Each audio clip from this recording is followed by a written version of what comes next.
Good morning, students. Today I'll be covering the trait approaches. I hope you understood the type approach of the personality. Now, what is trait? As we discussed before as well, trait is nothing but the characteristics or the description of the component of personality. Now, trait approaches are nothing but the characteristics or the descriptions of the components of personality. For example, the example that I gave you before was for that a person who's introvert is a kind of a person who does not like to socialize with others. A person who is always with himself or herself. A person who does not like to go out in the parties is a person, are the traits of the personality type of the introvert. So trait is nothing, the trait approach is nothing but the characteristics or the description of components of personality. Now, for example, if we come to know that a person is sociable, we assume that he or she may be cooperative, friendly, and helping. Now, sociable over here can be a one trait. Now, with one trait, we start assuming that a person who is sociable can also be cooperative, friendly, and helping. So these are the different kinds of characteristics that we talk about in terms of personality, and those characteristics is nothing but the traits of the person. Now, a trait is considered as a relatively enduring attribute or quality on which an individual is different from another. Obviously, every person won't be sociable, every person won't be cooperative, every person won't be friendly, every person won't be a helping person. There are individual differences that we talked about in chapter 1 when we were discussing about intelligence. Therefore, in personality as well, everyone is individually different. No one can be similar in terms of personality as well. There are different characteristics of traits. Traits are relatively stable over time. A person who is sociable will be sociable over a period of time. For example, a child who is doing 11th and is introvert will be introvert in 12th as well, 11th and 12th as well. But once he is into college life, he or she might change. But we cannot say that he will definitely change. He might change because of the circumstances, because of the environmental factors. Second is they are generally consistent across situations. If a person is thief, he will be thief in every situation. Their strength and combinations vary across individuals, leading to individual differences in personality. Obviously, the strength and the weaknesses and their combinations, they might vary across the individuals, but obviously, there are individual differences as well in personality. Individual differences, the differences that a person can have between different people. A person A will be different in personality to person B. Person B would be different in personality to person C. Therefore, these are the individual differences. Now, there are few, theories of personality. The first is the Alpert's theory, which is given on page number 32. Alpert's theory consists of three kinds of traits that he has talked about. The first is the cardinal trait, second is central trait, and third is the secondary trait.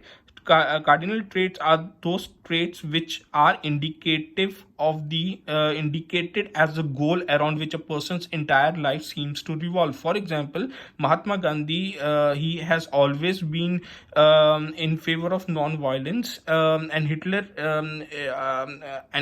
Nazism are some of the examples of the cardinal traits around which now Mahatma Gandhi's and Hitler's, you would have read in your 10th as well, that Mahatma Gandhi has always been towards non-violence. He always wanted that things that should be solved should be non-violent in nature, and Hitler was always in Nazism favor. So therefore, these are two examples that can be quoted as a persons who have cardinal traits. Cardinal traits, I would repeat, is a where is the kind of a trait which is centered around a person's entire life. Mahatma Gandhi's entire life was centered around non-violence. Hitler's entire life was centered around the Nazism. Second is the central traits. These are the traits, for example, which can be quoted as an example: being warm, sincere, diligent, are often used in writing a testimonial or job recommendation for a person.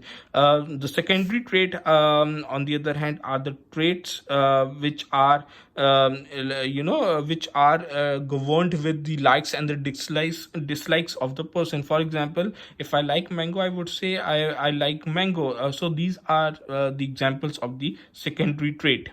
The next is the theory is Catel's theory of personality factors. We will be doing the practical of personality by Cattell. You will be able to understand, and things would be repeated there as well. Cattell has given a 16 personality factor questionnaire, which is called 16PF, which is one of the practical that you will be doing. I guess you have done just one practical at the minute. Therefore, the second practical will be 16PF. 16PF has been developed and constructed by Cattell. So he has given different kinds of traits, which are source traits and the surface traits. Source traits are the traits which are stable and considered as the building blocks of personality. Surface traits, on the other hand, are the result of the interaction of the source traits. Now, for example, if I am stable, which is my source trait, and because I'm stable, I would always consistently score very good in my exams. It becomes my surface traits. The next theory of personality is the Eysenck's theory of personality, which is again on page number 32. Eysenck has talked about two important dimensions of personality. The first he talked about is neuroticism versus emotional stable. Now, neurotics are the people who are not emotionally stable, and the other one is the it says neuroticism versus emotional stability. There are two kinds of people Eysenck has talked about in first dimension, that there are the people who are neurotics, and whereas there are the people who are emotionally stable. Those people who are not emotionally stable are defined as the people who are neurotics. The second he's talked about introversion versus introversion, which is there on page number 33 in your NCRT book. Extraversion are the people who are sociable, who loves to interact with others, who always try to socialize. Therefore, introversion are the people who does not want like to socialize with others, does not like to interact with others. So this is the Eysenck's theory of personality. Yes. Now this covers this finishes our trait approaches towards personality, which is given on page number 31, 32, 33. Students, please make sure you read through these theories. They are very important. They are asked in the paper as well, so make sure you read it as much times as you can, and please go through line by line, word by word, and if you don't understand anything, I repeat, please ask me in the groups or text or call me anytime on my number. Thank you very much.